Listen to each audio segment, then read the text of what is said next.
이중환 변호사인데요. 먼저 그래픽으로 한번 보도록 하겠습니다.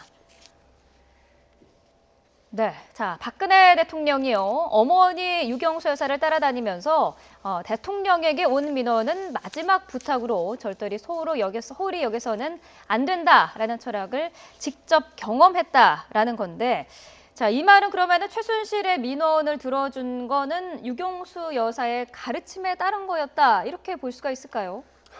직접적으로 KD 코퍼레이션 관련 얘기를 하면서 그런 얘기를 했었죠. 네.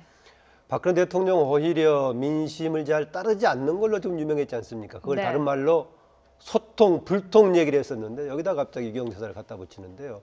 아까 서석구 변호사에다가 지금 대표 변호사처럼 알려지고 있는 이중환 변호사까지 그래서 여기에 들어가면 같이 분위기가 그렇게 빠지는가 모르겠다라는 생각도 듭니다. 네. 물론 우리나라의 최고의 이제 국민을 대표한다는 대통령까지도 우리가 상상 못하는 그런 행동을 보였습니다만은 네. 변호사들도 굉장히 다양한 것 같은데요. 우리가 일반적으로 아까 서 원장 얘기했었지만 변호사들의 경우에 상당히 논리적이고 또 증거에 근거한 이런 주장들을 하는데 누가 보더라도 맞지 않는 정유라 친구의 아버지가 운영하는 회사에 민원 부탁했던 걸 가지고 유경수 여사가 민원 들어왔을 때는 더 갈 데가 없는 마지막 민원 청탁이기 때문에 반드시 들어줘야 된다라는 얘기를 여기에 인용했을 때 네. 과연 국민들이 얼마나 설득할 수 있을까. 오히려 아까 말씀드렸지만은 이런 등등의 발언은 심지어는 박근혜 대통령에 대한 변론까지 더 불신을 더 확산시키는 거 아니겠습니까? 네.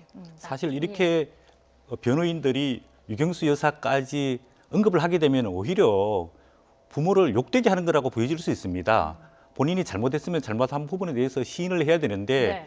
그 돌아가신 유경수 여사까지 언급하면서 본인이 잘못한 게 없다. 그렇게 되면은 사실상 부모를 욕하게 되는 건데 유경수 여사는 사실상 소외계층이라든지 약자라든지 또 우리가 알고 있는 한센이라든지 고아원, 양로원 이런 데 다니면서 봉사활동을 많이 했지 어떤 특정 기업에 혜택을 주기 위해서 모금을 하거나 청탁을 하거나 이런 경우는 전혀 없었습니다. 그래서 변호인들이 이런 예를 들거나 또 조치를 취할 때는 아주 좀 생각을 해서 정말로 이게 도움이 되는지 안 되는지 누구를 욕되게 하는지 아닌지 이런 데 대해서 사리 분별이 필요하다고 보여집니다. 네. 박근혜 대통령과 2차 담화 때 그나마 조금 샀던 것이 검찰 수사에 상당히 적극적으로 응하겠다, 특검에도 응하겠다라는 것이었는데요. 네.